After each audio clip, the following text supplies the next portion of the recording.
는 EPA라는 개념을 설명드리고자 합니다. 그래서 지금까지 제가 역량 혹은 역량 프레임워크를 미국과 캐나다의 사례를 들어서 말씀을 드렸는데 딱 보셨을 때 어떤 느낌이 드셨는지 모르겠습니다. 참 체계적이다. 저런 게 있으면 참 좋겠다 라는 생각을 하실 수도 있고, 아니 뭐 이렇게 복잡해, 저걸 어떻게 다 하라는 거야 라는 생각이 드실 수도 있겠습니다. 사실 그 두 가지가 바로 이 역량 프레임워크가 가진 장점이자 한계입니다. 그러니까 장점이라고 하면은 구체적으로 무엇을 해야 하는가라는 성과, 즉 수련의 목표에 초점을 두기 때문에 그냥 4년을 하면은 전문이 된다가 아니라 4년 속에서 어떤 것들을 해 나가야, 어떤 것들을, 어떤 역량을 갖춰야 전문의가 된다라는 이 성과에 조금 더 초점을 두었다는 장점이 있습니다. 그래서 수련을 받는 혹은 수련을 시키는 입장에서 어떤 목표를 추구해야 하는지가 더 명확하게 드러나는 거죠. 단순히 어떤 증례나 환자군을 몇 례 이상 하면 된다가 아니라 그걸 해서 뭘 할 수 있어야 되는지에 명확하게 초점을 둔다는 게 장점입니다. 이 말은 즉 기간이나 시간 혹은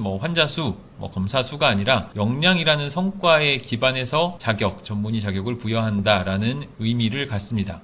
물론 이것은 이론적인 이야기입니다. 그러니까 아무리 이렇게 설정을 했어도 아마도 1년차 지나면은 1년 지나면 2년차가 될 것이고, 또 1년 지나면 3년차가 될 것이고, 다시 4년차가 돼서 4년이라는 시간이 지나면 거의 모든 경우에 전문의를 따게 될 것입니다. 이론적으로는 이렇게 시간이 지났다고 자격이 부여되는 게 아니라, 혹은 시간이 지났다고 진급하는 것이 아니라 각 단계별로 도달했는지를 확인하고, 도달했으면 다음 단계, 또 도달했으면 다음 단계, 만약에 도달 못했으면 뭔가 추가적인 교육과 보충이 필요, 이런 식으로 운영이 돼야 한다는 것이 역량 프레임워크가 이제 제시하는 형태이자 장점이라면 장점이 되겠습니다. 하지만 이 역량 프레임워크의 한계나 문제라고 한다면 역량에 대해서 지나치게 상세한 설명을 하고 있다는 것입니다. 성과를 알려주는 건 좋은데 그것을 아주 환원적으로 세분화해서 하위로 만들어 가다 보니 역량 밑에 하위 역량 밑에 하위의 하위 역량 밑에 하위의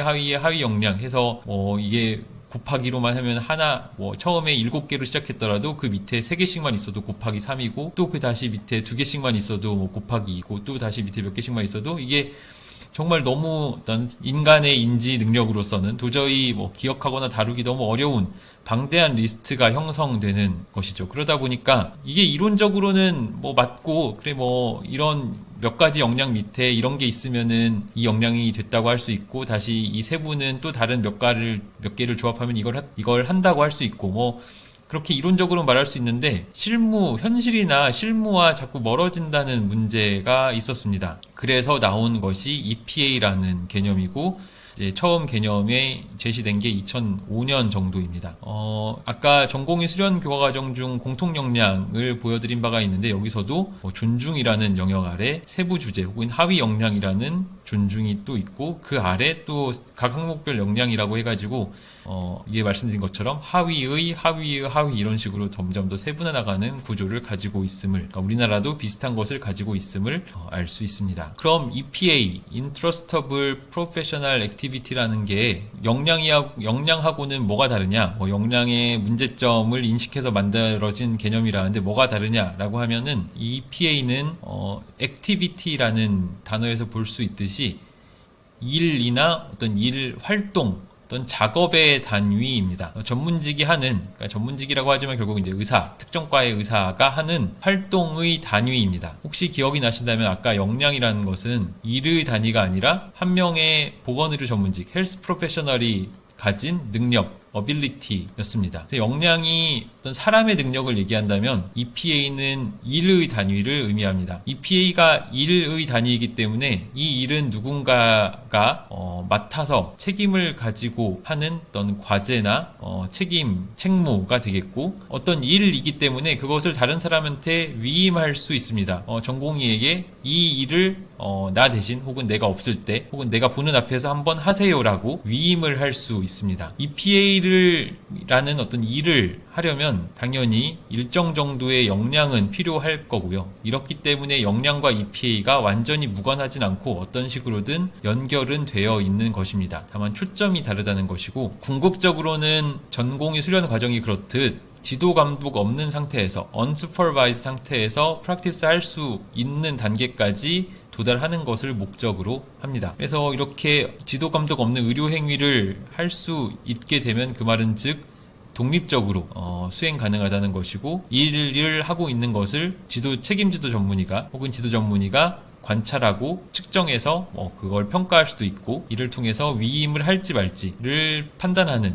자료로 사용할 수 있습니다. 그래서 역량과 EPA의 차이점을 한번 좀 다르게 또 말씀드리면, EPA는 역량의 대체품이 아니라 역량이라는 사람의 능력을 실제 업무로 트랜슬레이트하는 수단이라고 할 수 있고, 역량이 의사에 대한 설명이라면 EPA는 직무에 대한 혹은 작업, 일에 대한 설명입니다. EPA는 여러 역량을 통합해야 되는데, 이 표에서 보시면 예컨대 어펜덱토미를 한다. 어펜덱토미를 하는 건 어떤 일이죠. 어떤 외과 의사가 하는 어떤 일인데, 어펜덱토미를 한다라는 EPA 혹은 이러한 일이나 작업의 단위가 있으면, 어펜덱토미를 하려면은 MK, 메디컬 노울리지도 있어야 하고, 또 어펜덱토미를 하려면 페이션트 케어 능력도 이러한 역량도 갖춰야 한다라고 연관성을 이렇게 표로써 보여주는 것입니다. 이 나머지 있는 인터퍼스널 스킬이나 프로페셔널리즘이나 프랙티스 베이스 러닝, 시스템 베이스 프랙티스가 불필요하냐는 아니겠지만, 그래도 다 필요하다 라고 하기보다는 이 EPA에 조금 더 밀접하게 높은 연관성을 보이는 게 이 두 가지다라는 식으로 표시를 한 거고, 조금 다른 걸 보면은 장기 기증을 요구한다. 장기 기증을 요구하거나 요청하는 일이 생길 수 있겠죠. 의사로서. 이 일을 할 때는 물론 지식도 중요하고 환자 진료를 하는 것도 중요하겠지만, 조금 더 인터퍼스널 스킬과 커뮤니케이션이 중요하고, 조금 더 프로페셔널리즘, 어떻게 보면 윤리와 전문 직업성과 같은 감각이나 능력이 더 중요하다라는 식으로 이렇게 또 관련성을 표현해 둔 것입니다. 이렇듯 EPA는 결국 여러 가지 역량을 통합했을 때 수행할 수 있는 어떤 일의 작업의 단위가 되겠고, 보통 전공의 수련의 EPA는 20-30개 이내를 권고하고 있으며, 마일스톤은 아까 보신 것처럼 역량이 발달하는 단계로서 또 어떻게 보면 역량의 부분집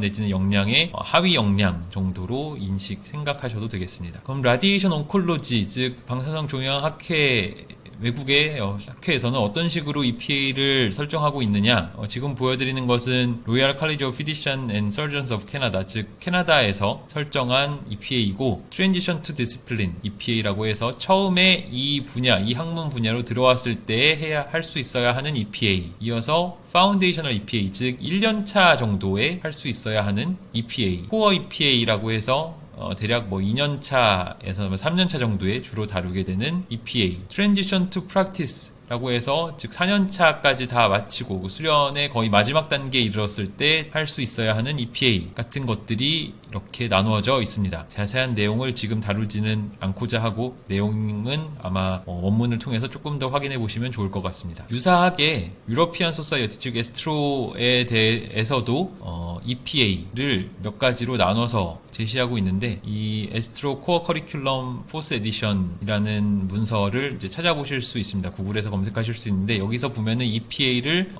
메디컬 익스퍼트, 커뮤니케이터, 콜라보레이터, 어드보켓 이런 식으로 역할을 나눠서 하고 있고, 만약에 기억하신다면 이게 아까 그 꽃잎 모양으로 있었던 그 캐나다 그림이 좀 그런데, 캐나다의 꽃잎 모양으로 있었던 이 7가지 역할에 대해서 EPA를 설정하고 있다라는 것을 이제 단어에서 기억하실 수 있습니다. 이 다음에 리더와 스컬러, 프로페셔널에 대해서도 이렇게 한 3개와 2개 정도의 EPA를 라디에이션 온콜로지 유럽 쪽에서는 이렇게 설정을 하고 있습니다. 아마 어느 나라에서 한 것이든지 그렇게 내용상 크게 차이가 있으리라 생각하진 않습니다.